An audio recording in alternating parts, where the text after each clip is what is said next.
Hello, guys, and welcome back to my YouTube channel. My name is Vijita, and today we shall be dealing with communication, which is also a part of UGC NET Paper 1. So, let us begin. Which of the following methods help in improving academic communication? I have included the right answer here, which are training individual students in communication skills, recognizing cultural and linguistic differences among students, opting for uniformity in using cultural symbols. Because you see, academic communication, which is also called scholarly communication, refers to methods of communication that are highly structured. And generally, they are only used in pedagogical settings. So, that is why. Which of the following is considered as an effective form of verbal communication? The right answer is sloganeering. Sloganeering actually refers to repetition of phrases and not explaining the ideas that make it ineffective. So the thing is, the following which is not considered an effective form of verbal communication. That is the question. It's a little bit of typo. So actually it is sloganeering because the thing is that if you are just repeating a question without even going forward with the explanation, it doesn't go deep into the learner's learner's mind. It's just a involuntary repetition, and it doesn't go deep, which is the reason why sloganeering is actually the worst, probably not the best form. Instead of using sloganeering, you can go with storytelling or using a high pitched voice, like you just increase the voice modulation and monologues. More engaged conversations, more engaged things can actually affect the classroom environment. In communication, the language is the non-verbal code. And now, why is that? Why do we say that, the non-verbal code is something that is more effective?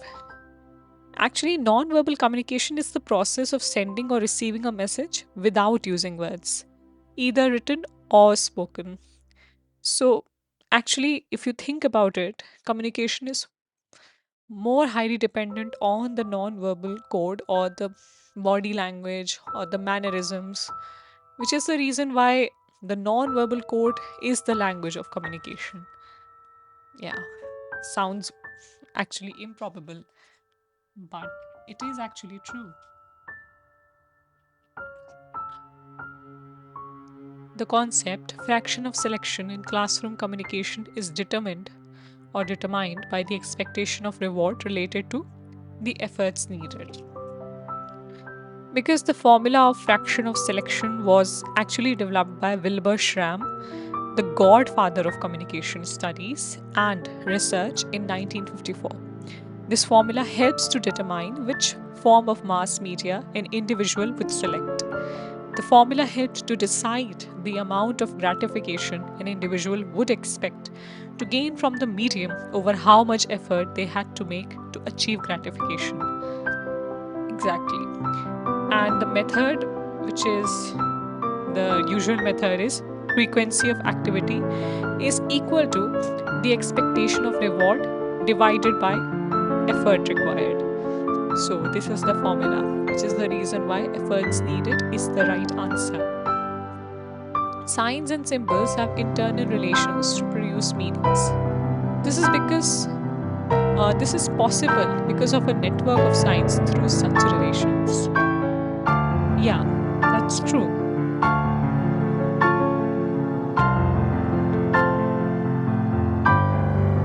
Announcement of arrival and departure of trains at railway stations is a form of public communication.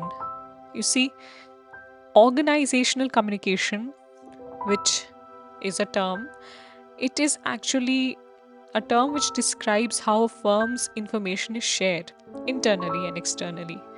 Examples of internal organizational communication include, newsletters, all staff or team specific meetings, messaging platforms, one on one meetings, casual and office interactions, such as a water cooler chat. Now, examples of external organizational communication include press releases, social media posts, check in calls with clients, meetings with stakeholders.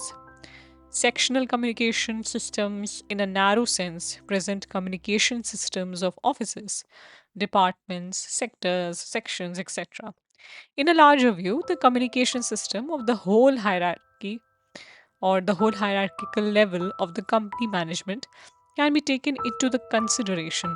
Example, communicational system of the lowest, middle, or the highest level of management. All the sectional communication systems imply and they reflect the individual communication systems. Different sections have their own conversations. The managers, the group of managers, when they meet, they have their conversation. The helpers or workers, they have their own group and they have their own kind of conversations. So that is a sectional communication. Now, public communication is the practice of dispersing a message to the general populace or to a specific group using various tools and methods.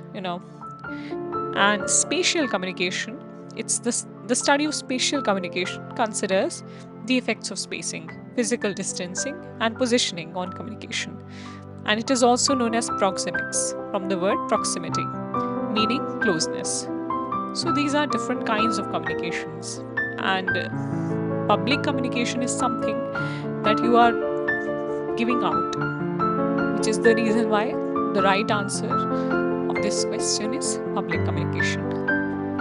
Synchronous communication takes place through which of the following technologies? Video chat, virtual classrooms, audio conferencing. Now, what is synchronous communication? Synchronous communication is the exchange of information between two or more people in real time. It may be in person, but it certainly doesn't have to be. In addition, that's true. It can be in person and it cannot be. And in today's times, it's mostly not in person. And in addition to in person conversations or meetings, phone calls and even video meetings are actually examples of synchronous communication because of the contemporary times. Addressing the nation over a national TV network, like, a prime minister, or in England, the Queen. What is that? It's mass communication because she's addressing to a large audience. See, horizontal communication is the exchange of information among, uh, you know, people of same rank in different departments or organizations. And it is also known as lateral communication. However, here we are dealing with a mass communication, which in which messages are targeted to large audiences who may not be in front of the speaker. Radio broadcasts addressing of addressing to a nation by the prime minister that I have already told you. That's mass communication. Conducting a workshop for a select number of teachers, that is group communication. See, group communication is when within a group or between groups we have a small number of people, and that the communication that happens among them or between them is group communication, like debates, seminars. These are like the examples of group communication. Internal conversation with fellow workers, that's horizontal communication. Like I told you, the exchange of information among people of same rank in different departments or organizations, also known as lateral communication. Like for example, if you see an assistant professor in English department communicates with another assistant professor in mathematics department, that's something, you know.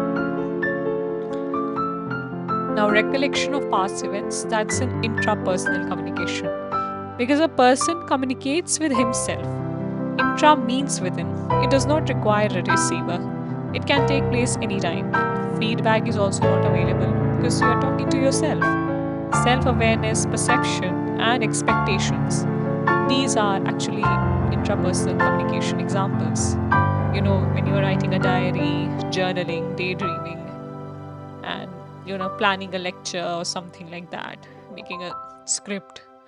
all of these things, for YouTube or something. That's an example of intrapersonal communication.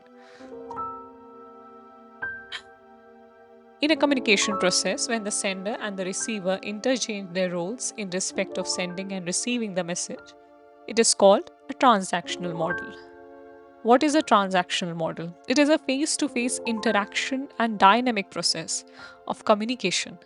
In this model, the sender and the receiver, that is, both the communicators, are simultaneously engaged in the sending and receiving of the message. Okay, that is a face to face interaction, a very dynamic thing. You're talking to your friend in a cafe. That's actually a transactional model of communication. The typical feature of an information rich classroom lecture is in the nature of being factual.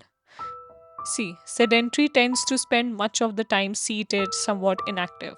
Staggered means things happen at different times or that things are not positioned in a regular way. You know, they walk and they move awkwardly. Factual means using or consisting of facts concerned with what is actually the case. And sectoral means relating to the particular area topic.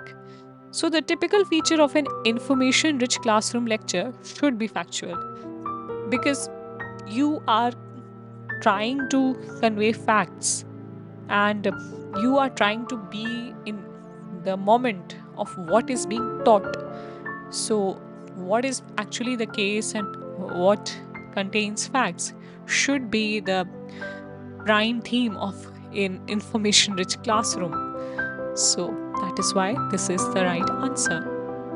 Effectiveness of communication can be traced from which of the following: attitude surveys, students' attendance, performance records. Fairly simple. See, attitude survey helps to understand the attitude of a listener to the communicator and vice versa. If there is a positive attitude, then there will be effective communication, no doubt about that. If people are nice and talking nicely to each other, they are not getting emotional, they are becoming objective. You see, the thing is that if people are rude to you and then they say that, it's objective, that's actually ludicrous because the person that is saying that to you is actually, he or she is the most emotional person because his emotion, they can't regulate their emotions. They are acting like a child, even if it's your professor or any authority figure, even if it's your friend. And when they say that, you are talking and then they say, no, I'm being objective and straightforward, that's not being straightforward. Being rude and being straightforward, they have a difference. So you should keep that in mind, and it comes handy in attitude surveys. Performance records. Performance of a student in the classroom will help us to determine how effective the teacher's communication is. Students' attendance. The higher the attendance of students, the higher the effectiveness of the class. Selection of communication channel. This is not required to know the effectiveness of communication. You see, any medium of communication, direct, telephonic, online, effectiveness will not be affected that much, So, I mean, there will be some sort of thing, but it won't be affected to a large or a marginal degree, which is the reason why we have these three options as the right option. Imagine you are working in an educational institution where people are of equal status. Which method of communication is best suited and normally employed in such a context? It's horizontal communication. Because horizontal communication means communication among people at the same level of the same rank. It is best suited in an educational institution where people are of equal status. And in vertical communication, on the other hand, the exchange of information between persons of different ranks, among whom one would be superior in rank within the same department or organization. That's a vertical communication, up and down. And you see, vertical communication can actually be further classified into upward communication and downward communication. So that is that.